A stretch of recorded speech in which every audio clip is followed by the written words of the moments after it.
Hello दोस्तों, नमस्कार। मैं प्रदीप मिश्रा हाजिर हूँ आपके अपने चैनल प्रदीप मिश्रा एस्ट्रोलॉजर। आज हम लोग बात करेंगे केतु की।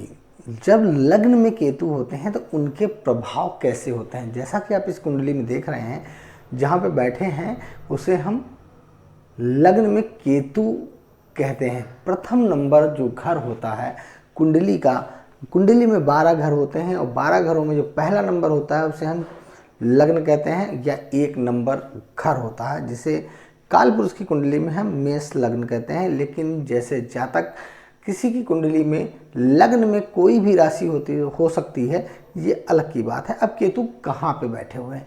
लग्न में केतु बैठे हुए हैं, वहाँ पे राशि कोई भी हो सकती है, क्योंकि केतु जब लग्न में बैठते हैं तो आपको एक चीज़ बता दें, केतु है क्या, केतु में प्रॉब्लम्स क्या हैं। एक व्यक्ति के अंदर डर किसी चीज को लेके। आज की जिंदगी में जब बच्चा विद्यार्थी होता है तो विद्यार्थी पहली चीज शिक्षा के प्रति टेंशन लेता है, और शिक्षा में होता क्या है कि अगर उसका एग्जाम है तो अरे मैं फेल तो नहीं हो जाऊंगा, तो मैं फर्स्ट तो नहीं आ जाऊंगा, फर्स्ट आ पाऊंगा कि नहीं आ पाऊंगा। जैसा कि जो टाइम पीरियड होता है उस हिसाब से ऐसे जातकों के अंदर एक डर होता है, और वो जिंदगी में हमेशा बना रहता है। जो उसके आगे चल के जो भी पॉइंट आना है उसके लिए एक डर। विद्यार्थी है तो शिक्षा में कंपटीशन का, मैं पास होऊंगा कि फेल होऊंगा कि क्या कंडीशन होगी।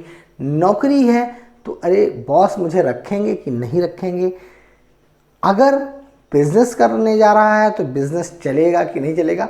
तो उसके अंदर जिंदगी में एक डर हमेशा बना रहता है, और इसके कारण ऐसे जातक कभी कभी अगर किसी ने उनको मोटिवेट नहीं किया तो ऐसे जातक उस कंपटीशन में या उस चीज़ में बैठने से ही घबराते हैं, हट जाते हैं और अपने जीवन का नुकसान करते हैं। क्योंकि केतु जब लग्न में बैठते हैं, लग्न है क्या? फेस, पर्सनैलिटी, कि जो आपका दिमाग सोचता है, या आपका पर्सनैलिटी लग्न मतलब आपका व्यक्तित्व क्या है, आपकी पर्सनैलिटी क्या है, आपकी सोच क्या है।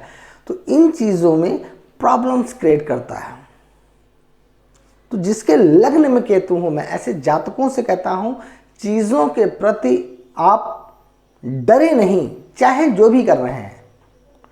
अरे अगर मैं एग्ज़ाम देने जा रहा हूं तो अगर मैंने तैयारी की है तो पास होऊंगा या फेल होऊंगा, ये वक्त बताएगा। इस चीज़ों को इन चीज़ों पे छोड़ देना चाहिए। अगर मैं कोई कंपटीशन के एग्ज़ाम में बैठा हूँ, सेलेक्ट होऊंगा या नहीं सेलेक्ट होऊंगा वो डिपेंड करेगा वक्त पे। ऐसे जातकों को छोड़ देना चाहिए, डरना नहीं चाहिए, क्योंकि इन चीज़ों से जातक हमेशा पीछे रहता है। ये लग्न में केतु की एक सबसे इम्पॉर्टेंट चीज़ है कि एक जातक के अंदर ज़िंदगी में डर बना रहता है। अगर वो डर कभी ना ख़त्म कर पाया तो जातक हमेशा पीछे रह जाता है और अपनी ज़िंदगी में सफलताएं अर्जित ही नहीं कर पाता है। इसलिए मैं कहूँगा कि केतु जिसके लग्न में हो, उनको पहली चीज़ किसी भी कंपटीशन, किसी भी चीज़ से डरना नहीं चाहिए। उस चीज़ का डट के मुकाबला करना चाहिए।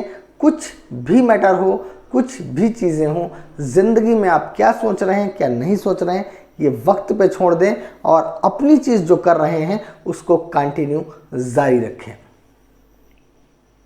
दूसरी चीज़, जब केतु यहाँ पे डर बना देते हैं, लेकिन कंडीशन एक अलग है कि अगर यहाँ पे मकर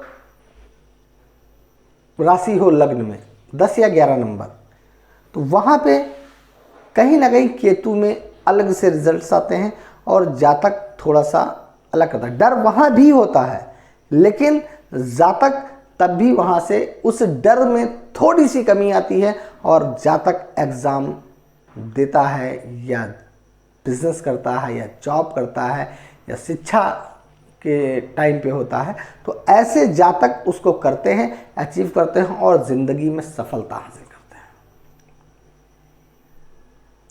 हमारे वहाँ जातक, जो जातकों के केतु लग्न में होता है, हमारे आचार्य, कुंडली के विशेषज्ञ आचार्य कह गए हैं केतु मोक्ष दिलाता है। बिल्कुल सही बात है। केतु अगर शुभ अवस्था में हो तो जातक को मोक्ष दिलाते हैं, जिंदगी में एक सही आयाम देते हैं। अब यहाँ पे 10 नंबर या 11 नंबर मकर या कुंभ राशि में होते हैं अगर, तो जातक जिंदगी में एक पद हासिल करता है, प्रतिष्ठा हासिल करता है और समाज में मान सम्मानीय पर्सन होता है। केतु लग्न में जिसके होते हैं वो जातक स्लिम ट्लिम फिट रहता है, आप उसे बहुत हेल्दी नहीं पाएंगे, क्योंकि एक उम्र के बाद जातक जैसे अगर उसका बॉडी में अगर कोई भी उसको दिक्कत महसूस तो उस हिसाब से वो अपना वर्कआउट करने लगता है और अपनी बॉडी को फिट रखता है, फिट रखने की कोशिश करता है कि मैं फिट रहूं।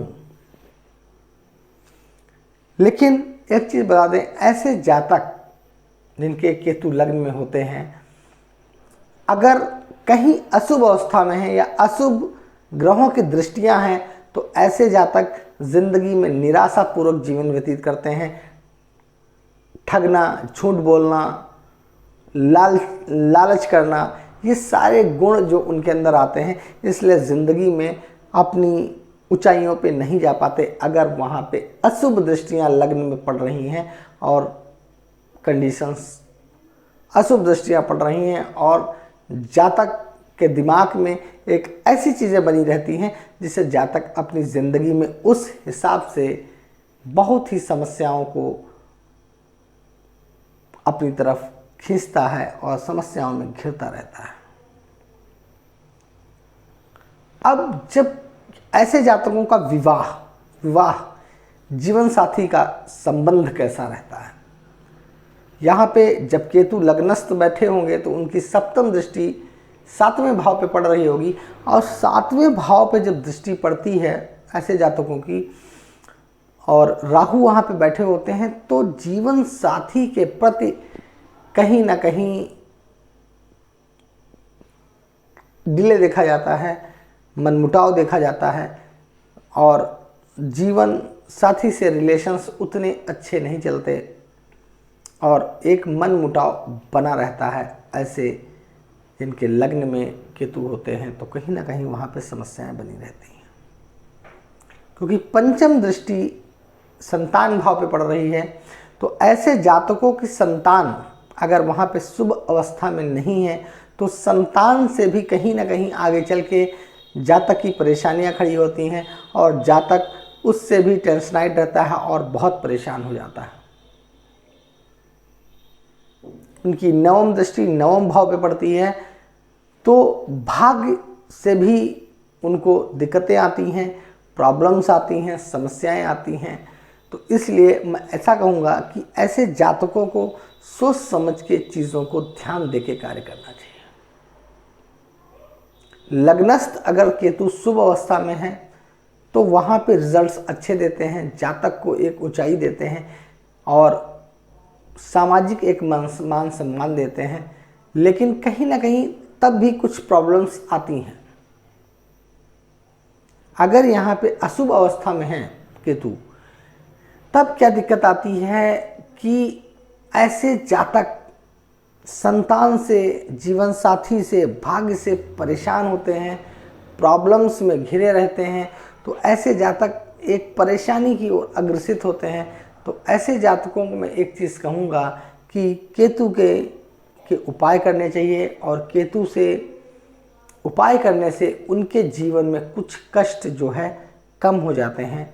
मैं ये नहीं कहूँगा केतु लग्न में खराब ही होते हैं। अगर 10 और 11 नंबर की राशि में, शनिदेव की राशि में अगर केतु बैठे हुए हैं तो वहाँ पे कहीं ना कहीं संतान से भी लाभ होता है, जीवन साथी से भी लाभ होता है। लेकिन जीवन साथी के प्रति उनको सामंजस्य बना के रहना पड़ेगा, तभी जीवन में एक आगे ऊंचाइयों की ओर बढ़ सकेंगे। तो मैं एक चीज़ कहूँगा, अगर केतु यहाँ पे शुभ अवस्था में है तो रिजल्ट्स अच्छे देंगे, लेकिन अगर अशुभ अवस्था में है तो यहाँ पे प्रॉब्लम्स क्रिएट करेंगे। तब केतु के बीज मंत्र का जाप करना चाहिए, केतु से रिलेटेड उपाय करने चाहिए। तो आज का वीडियो मेरा यहीं पे समाप्त होता है। अगर आपको मेरा वीडियो पसंद आया हो तो लाइक करिए, शेयर करिए, सब्सक्राइब करना बिल्कुल ना भूलिए। नमस्कार।